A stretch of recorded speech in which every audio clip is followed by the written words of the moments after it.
remember reading a blog post that you wrote. It was a few years back now, and you were describing your journey from recruitment into actually how it wasn't fulfilling you. Like you were doing really well at it. You were making really good money. We all know recruitment, you know, it makes good money. But then you said that there's something more that you wanted. Yeah. And you felt like this wasn't it. So having read that, I was like, okay. And then you were talking about starting Vitae. So where did Vitae come from as an idea, as a concept? Even as a name. Yeah. Like, why, So Vitae is actually Latin for life. So my whole thing is, so I'm a believer, and I want people to be declaring positivity whenever they are associated with my brand. So whenever my brand's mentioned, you're actually declaring life, you're speaking life.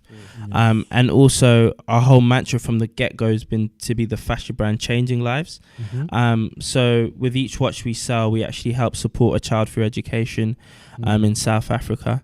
And that was stemmed from like my dad's story and seeing how education broke a cycle of poverty that was just going on and on for generations.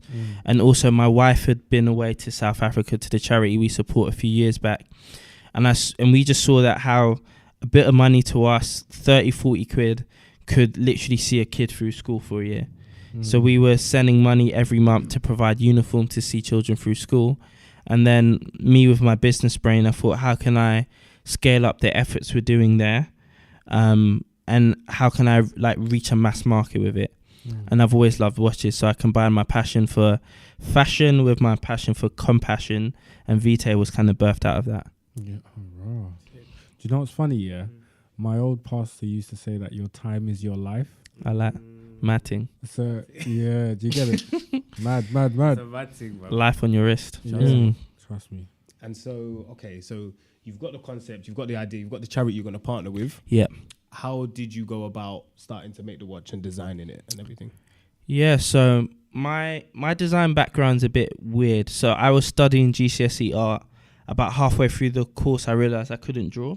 So I was like, okay, I'm gonna halfway through the course. You know? Yeah, it was a bit late. I was like, I'm not actually good at this thing. Yeah. So in that, I taught myself I taught myself graphics design.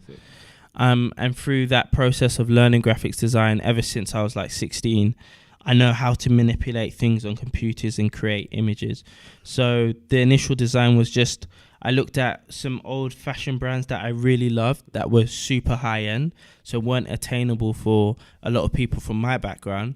And I thought, why not create a product that looked as sleek and elegant as those products, but was at an affordable price point that also changed lives. So that's how that whole process kind of came to be in terms of the design, etc. And it was you one, no team, it was just you. Nah, just me. Just you and the Holy Ghost. That's literally it. Man.